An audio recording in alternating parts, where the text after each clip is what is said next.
Hello, guys. Welcome to Better Africa. My name is Brahim Mansa Kalam. I'm your host today. I am here with Mr. Roby Hollywood, and I'm going to allow him to introduce himself briefly to tell the audience who we are, sir. All right. Thanks for having me, man. Yeah, I go by the I go by the stage name of Robbie Hollywood. So I'm a writer, filmmaker, actor, based here out of Toronto, and yeah. So but my actual real name is Robert Mudenge, which is my African name. So just people don't get it confused. They're like, who's this African brother named Hollywood? Are you sure it's not Robbie Nollywood? You know what I mean? Legitimate question. Yeah, man. When you told me about the program and exactly what you talk about and stuff like that, it was something that was fascinating to definitely get on. Africa, the first thing that comes to mind is an image that has been portrayed out there in the world that Mm-hmm. Africa is underdeveloped. Mm-hmm. Maybe that was the case in the past, but that is not the Mm-hmm. case anymore, right? Definitely. Mm-hmm. Because Africans in the diaspora are going back to contribute, and the locals are also doing their parts. One way that I believe that we can contribute in the development in Africa is entrepreneurship. So, Mm-hmm. what opportunities do you think entrepreneurship can create in the development of Africa? Oh, I mean, it's the opportunities will be endless, right? But I think the one thing that needs to be a focus before you can even foster an environment that is a good conduit for entrepreneurship is stability. That's the thing with us. How is it possible that we have the majority of all the natural resources on the planet, but somewhere, somehow, we seem to be the ones falling behind? It's that lack of stability. There is no continuity. So it's hard to be able, because if you're going to start a company, it's not something that's going to happen overnight, right? It takes time, it takes growth, right? So if the next guy coming in after the guy who's in power now is going to come in with new rules and regulations as to how things are to be made, it's very hard to be able to foster that kind of environment. And it's funny because I was having this conversation with a friend of mine a while back. We're talking about how, why, like that same question, how is it that we have 90% of all the natural resources on the planet, but our continent seems to be always one step behind? And I think my theory is there is the one thing that gave the white man the advantage that we didn't have is winter.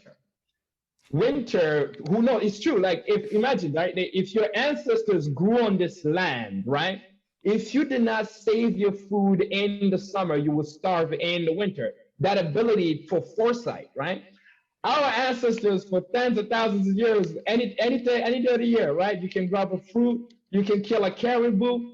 You know what I mean? Like, you lived in the moment because there was no that weather threat was not there, wasn't present for you to teach you that ability to have foresight of, hey, I got to make sure that I could do some things in the background to guarantee my survival in the future. Look at, like, I'm from Rwanda, right? Rwanda is a prime example of how when a country is given sheer stability, because that's one thing that Kagame brought to the forefront was that ability to give, like, companies that want to, let's say, for example, do business in the Congo, they'll give them that stability, like, hey, you come, you set your office here, and we guarantee you that you can send your trucks, your workers can go do what they do, but like you have peace and continuity here, and that's what put Rwanda on the map as such a, because their main export is stability, right? About stability, because that's very Mm-hmm. a key component. Mm-hmm. Whenever you want to start a business in any new environment, you have to do analysis, right? There's something Mm-hmm. called a pest analysis, which you look at the political environment in the country, you look at the Mm-hmm. economical environment, technological environment, right? You look at the Mm-hmm. social environment. You also look at the educational level of the Mm-hmm. people, right? So Mm-hmm. Mm-hmm. education is a key factor, and also the political, the governance is also essential, and also technology is something very, very big. So I Mm-hmm. want to pose this question to you: what role do you think technology can play to help create at least that infrastructure stability for us to be competitive in the global market? Oh, I mean, like you don't have to look any further than the internet, right? The internet has made the world a much smaller place.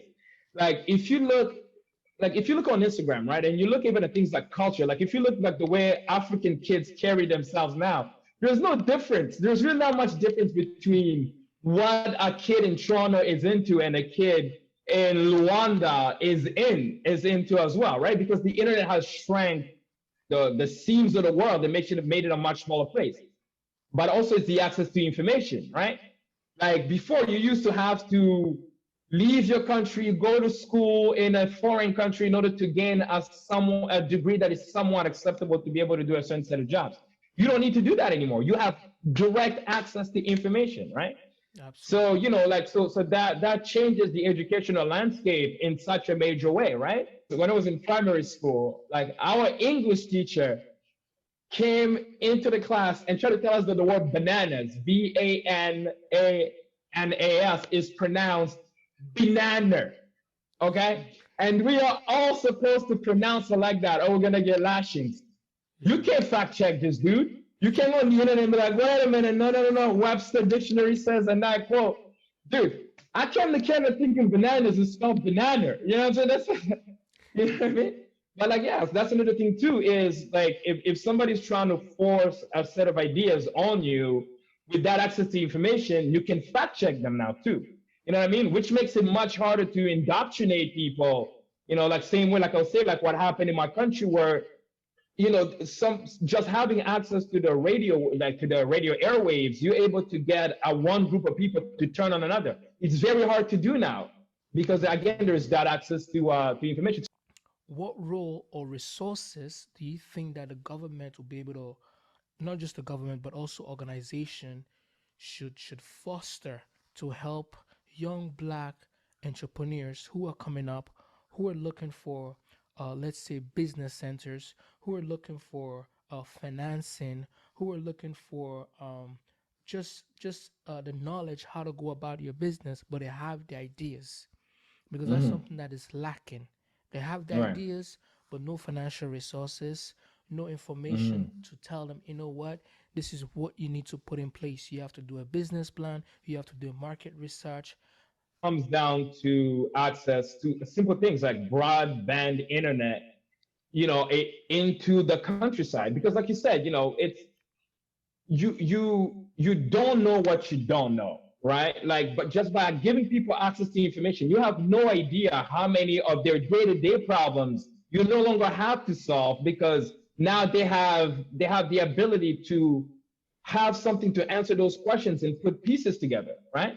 And Yeah. that would also allow the government to have a less hands-on approach where somebody could sit back and be like, you know what, instead of hoping for the government to come in and solve the irrigation problem in my fields, Hmm. you know what? Let me hit up YouTube. See who else is, because whatever is happening to you or whatever you want to know, it has happened to somebody on the internet twice, Hmm. right?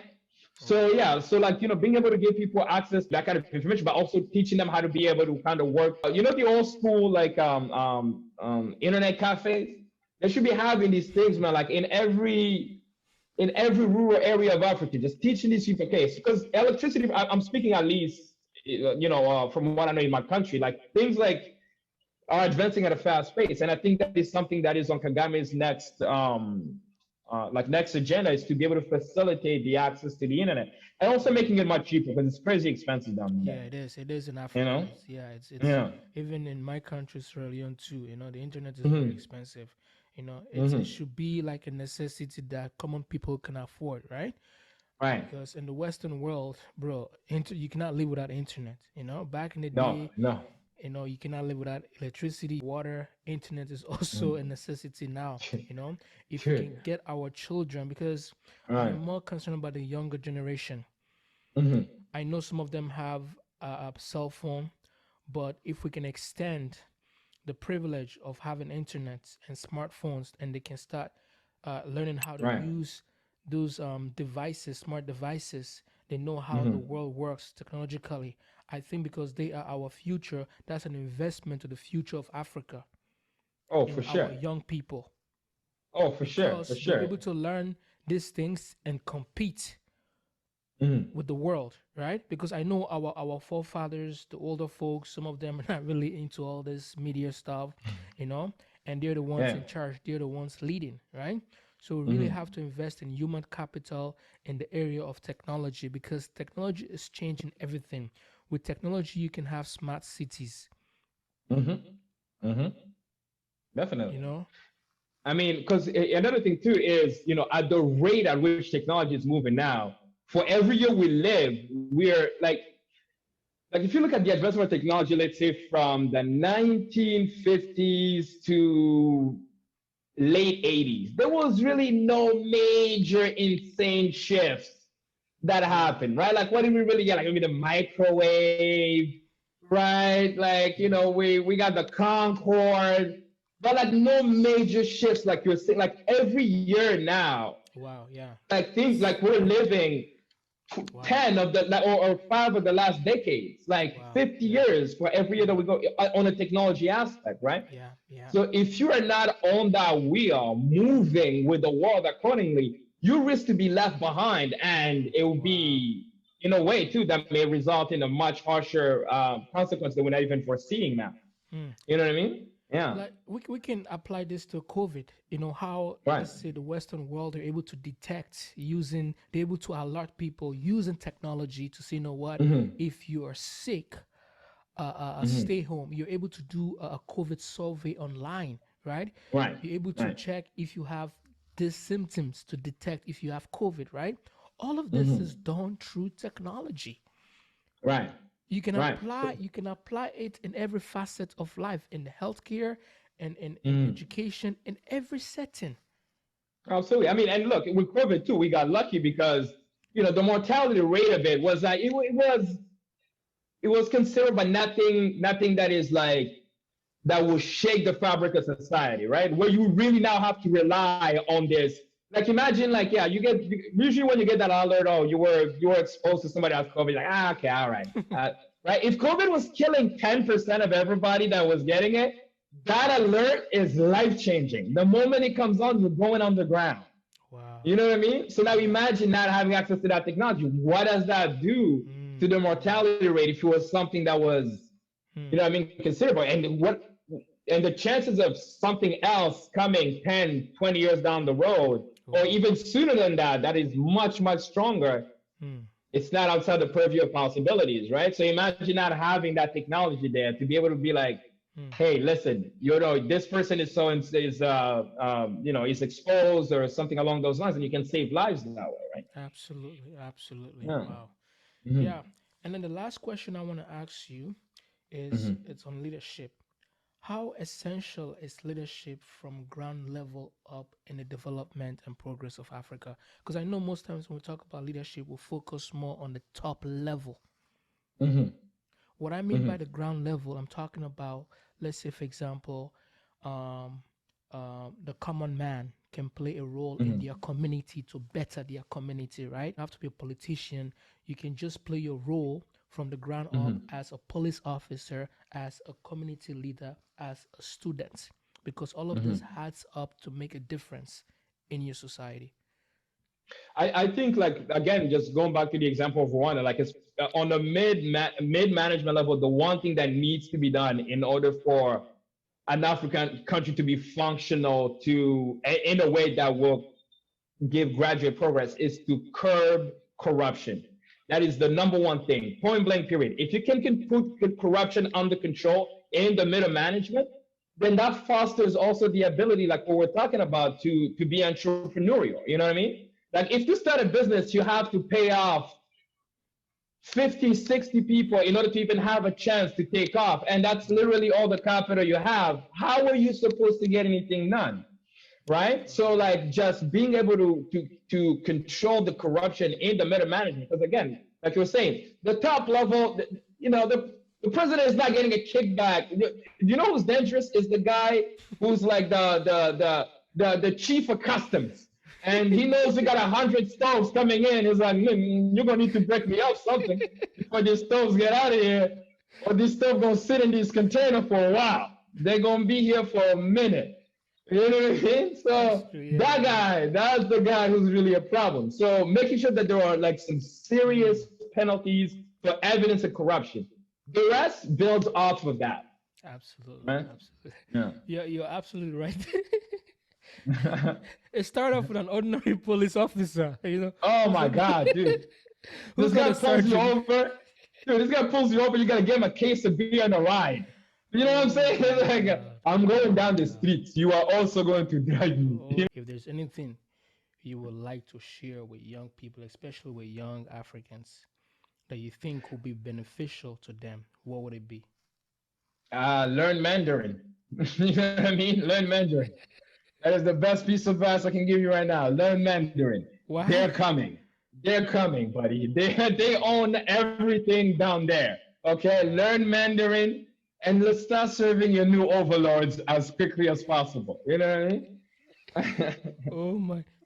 Actually, you're the second person who actually brought this idea of that the next uh, uh, uh, skill that people are gonna require to have is language. And I'm asking, why are you saying this? I'm like, is Mhm. it English? He said no. Is it French? He said no. I said, okay, what language? Is it Spanish? No. I said, what language? He said Mandarin. Mandarin, bro. I said, why? Mandarin. He said, Dude, I'm bro, telling you. everything Dude, listen, is fun. especially in Africa, they're Oh my buying up. god. Listen, they're buying up everything because they need somewhere to farm. Dude, they have 1 billion people to feed, bro. That's a lot of food. Oh That's a my lot of food. god. So they're down there, man. They're buying up everything. Oh Everybody's my in their god. pockets. Learn Mandarin, dog. I got my Wow. Rosetta Stone on deck right now. I'm I'm Oh trekking my away, son. god. Me hama. Shit, Oh shit. my god. Well, guys, this is the end of the show Better Africa. For me personally, I've learned a lot from Mr. Roby, and Yes, some of the sir. things that I've taken from this is just a simple things like having access to information that is very very essential, and also learn Mandarin. I mean, that's something completely new to me. Straight up.